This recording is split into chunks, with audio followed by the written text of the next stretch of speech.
Merci beaucoup. Madame la Première ministre, chère Elisabeth.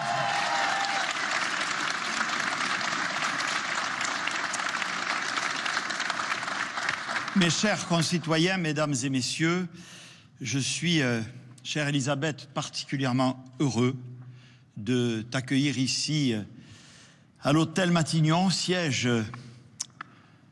de la chefferie du gouvernement, dans un moment toujours solennel, et je tiens à le dire d'emblée, particulièrement émouvant pour moi. Je voudrais d'emblée, si tu me le permets, exprimer toute ma gratitude et ma reconnaissance après ces mois qui, depuis juillet 2020, m'ont conduit à la tête du gouvernement de la République à faire face avec le peuple français à une série d'événements tout à fait exceptionnels, difficiles, douloureux. Et je voudrais d'abord exprimer évidemment ma reconnaissance au président de la République de m'avoir fait l'honneur et donné la possibilité d'exercer cette très haute fonction, et j'allais dire tout simplement de servir mon pays. Je voudrais dire aussi au peuple de France combien je sais que les mois écoulés, marqués par une crise sanitaire inédite, ont été difficile. Combien cela a engendré de décès, de souffrances. Combien nous avons dû prendre, sous l'autorité du chef de l'État, des mesures difficiles. Mais je veux ici saluer la résilience de nos concitoyens, la solidarité qu'ils ont exprimée au-delà des contestations qui se sont fait jour, mais dans l'ensemble, nous avons ensemble fait face. J'ai essayé, avec le gouvernement, avec l'ensemble des services publics, de mener le bateau dans ces circonstances tout à fait exceptionnelles avec, je le redis, un seul objectif: protéger, apaiser, expliquer, rassembler, fédérer. Ces remerciements, je les dois aussi évidemment à l'équipe gouvernementale dont tu faisais, chère Elisabeth, partie. Et au-delà de cette équipe, à mon cabinet, bien sûr, aux services exceptionnels qui, tu le verras, travaillent ici à Matignon, mais tu les connais déjà, pour l'essentiel. Et au-delà, à l'ensemble des agents et fonctionnaires de l'État et du service public. Pour ceux qui en doutaient, ça n'a jamais été mon cas, la France a montré qu'elle disposait d'un État et d'agents du service public formidables. Bien sûr, comment ne pas évoquer d'abord celles et ceux qui concourent à notre service public de santé, public et privé d'ailleurs, qui depuis le premier jour ont fait face avec un courage et une abnégation absolument exceptionnels à toutes les vagues de la pandémie. Combien de fois me suis-je rendu à leur côté, dans les services de réanimation, d'urgence, dans les hôpitaux, dans les établissements de santé, dans les centres de vaccination. Je veux leur redire, en votre nom, la gratitude infinie de la nation pour ce qui s'est passé. Nous avons, mon gouvernement a tenté, à la demande du chef de l'État, d'en tirer déjà, ça s'est appelé le Ségur, toutes les premières conséquences pour remettre à niveau ce service public dont la pandémie a rappelé une nouvelle fois le caractère absolument indispensable. Et je sais, chère Elisabeth, que tu auras à cœur de poursuivre cette action. Ma reconnaissance s'exprime également aux membres du Parlement et notamment à la majorité parlementaire qui m'a toujours été fidèle, d'une grande loyauté, qui a pris ses responsabilités et je crois dans le plus grand respect et de l'état de droit et des prérogatives de la représentation nationale. La crise sanitaire, vous le savez, n'a pas été le seul événement auquel nous avons dû faire face. Plus près de nous, évidemment, la guerre aux portes de l'Europe, en Ukraine, qui n'a pas fini de faire peser toutes ses conséquences, y compris ici, dans notre pays, et je sais que c'est une des priorités que tu auras à cœur de traiter. Mais je veux avoir une pensée particulière en ce moment aussi pour les victimes des attentats terroristes qui ont meurtri notre pays, alors que je me trouvais ici à l'hôtel Matignon. Je pense bien sûr à Samuel Paty et l'attentat de Conflans-Sainte-Honorine, mais je pense aussi à Stéphanie Monfermé et l'attentat terrible dans ce commissariat. Je pense aussi aux victimes, aux 3 victimes, à Notre-Dame-des-Anges, à Nice. Je pense aussi à ce policier assassiné en Avignon. Tout cela marque beaucoup la nation et renforce notre détermination, et je sais combien tu la partages, à lutter sans relâche contre le séparatisme et le terrorisme. Je me suis donné sans retenue à cette belle et haute fonction, en veillant toujours à ce que je crois fondamental, à ces valeurs que nos concitoyens attendent par-dessus tout, au-delà des décisions qu'il nous faut prendre: l'engagement, la sincérité, le bon sens et la proximité. La société souffre. Certains de nos concitoyens rencontrent des difficultés. Ah, le peuple français est un peuple exigeant, tu le sais. Il ne prend rien pour argent comptant. Il soupèse tout. Mais il sait faire face. C'est un grand peuple, un peuple politique. La fonction, chère Elisabeth, n'est pas davantage exempte d'exposition et de critiques. On dit même qu'elle a été créée pour ça. Hélas, chère Elisabeth, je crains qu'une de ces critiques te soit épargnée, celle relative à ton accent. Personne n'est parfait. N'oublie pas, quoi qu'il en soit, que, en réalité, il y a ce qu'on entend beaucoup, qui s'exprime fort et haut.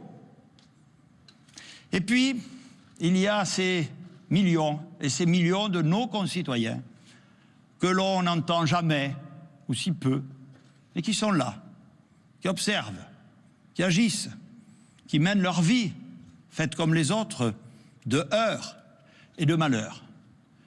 Il faut veiller à ne jamais les oublier. Ils ne s'épanchent pas forcément sur les réseaux sociaux. Ils n'occupent pas forcément les chaînes d'information continue. Mais ils sont là, et ils sont la colonne vertébrale de la France. Cette France qui est confrontée, tu le sais, à d'immenses défis. La crise sanitaire n'est pas tout à fait terminée. La crise en Ukraine et toutes ses conséquences sont là.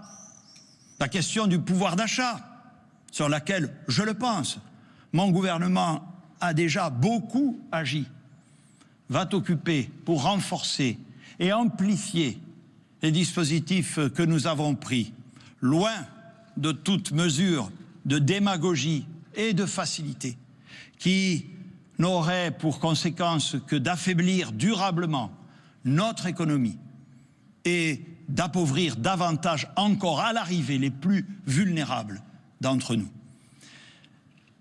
J'ai confiance, chère Elisabeth. D'abord, permets-moi de te le dire en toi, car je te connais. Je te vois agir, tu étais au gouvernement avant que je n'en devienne le chef.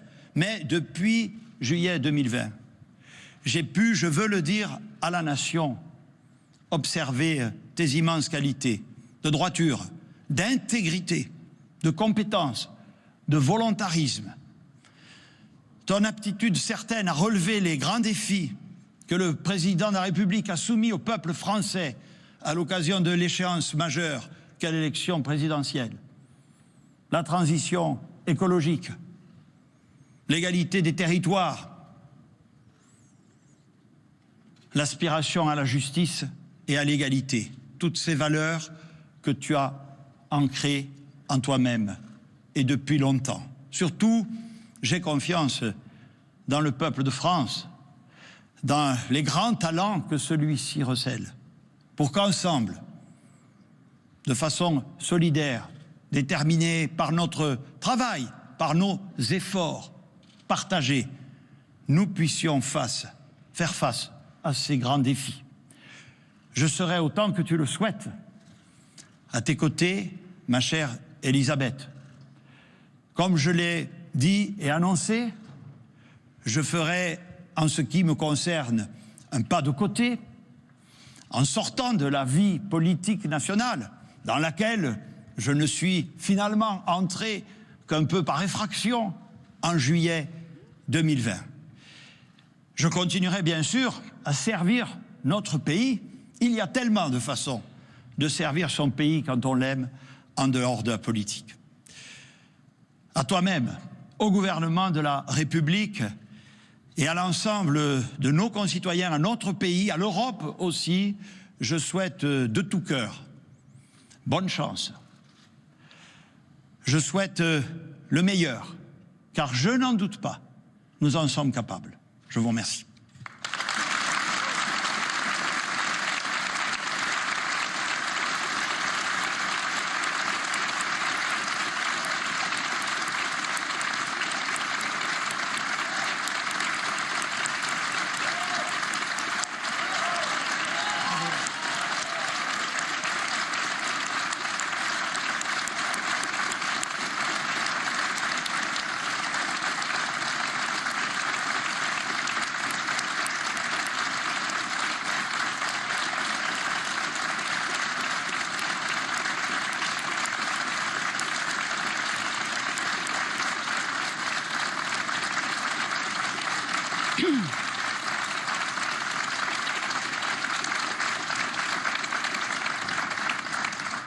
Monsieur le Premier ministre, cher Jean, merci tout d'abord pour ton engagement sans faille au service de notre pays, au service des Françaises et des Français tout au long de ces derniers mois. Merci aussi pour tes mots et puis merci pour les nombreux combats que nous avons menés ensemble, précisément au service des Français. Alors, je suis sûre que beaucoup de Françaises et de Français ont, comme moi, un pincement au cœur au moment où tu t'apprêtes à quitter tes fonctions. Parce que tu as su conquérir le cœur des Français en sillonnant sans relâche notre pays, en allant à leur rencontre. Tu le sais, je crois, tu as certainement battu tous les records sur le nombre de déplacements d'un Premier ministre. Mais ça nous a permis de découvrir, au-delà de tes grandes qualités d'écoute et d'apprécier tes qualités humaines, toute ta sincérité et toute ta capacité, je vais dire, d'empathie vis-à-vis de nos concitoyens. Alors tu l'as rappelé, quand tu as pris tes fonctions, il y a bientôt 2 ans, les défis étaient immenses.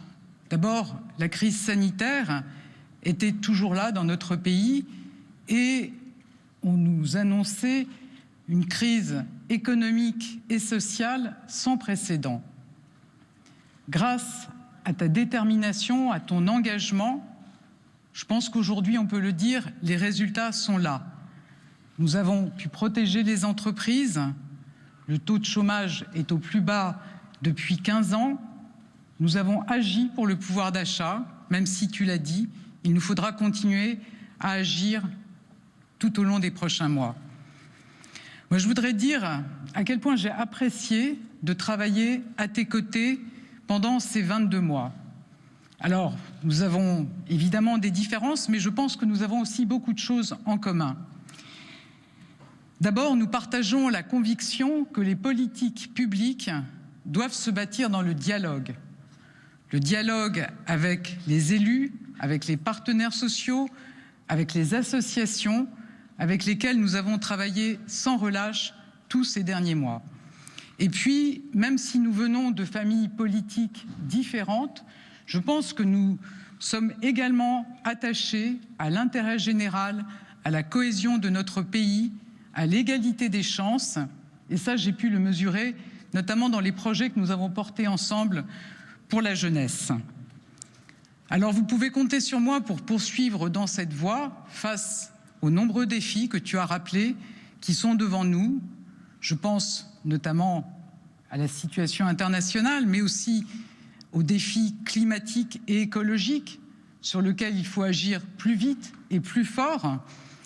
Et je suis convaincue que nous pourrons le faire en associant encore davantage les forces vives de nos territoires, parce que c'est bien au plus près des Français qu'on trouvera les bonnes réponses. Et c'est bien tout le sens aussi de la nouvelle méthode voulue par le président de la République. Alors, comme vous l'imaginez, je suis évidemment très émue ce soir et je ne peux pas m'empêcher d'avoir une pensée pour la première femme qui a occupé ces fonctions, Édith Cresson. Et peut-être je voudrais dédier cette nomination à toutes les petites filles en leur disant « Allez au bout de vos rêves ». Et rien ne doit freiner le combat pour la place des femmes dans notre société.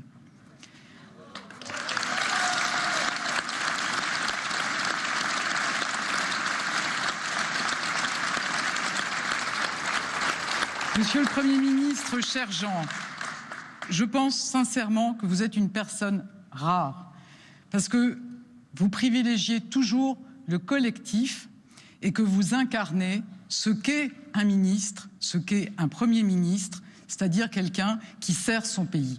Donc merci très sincèrement et bravo.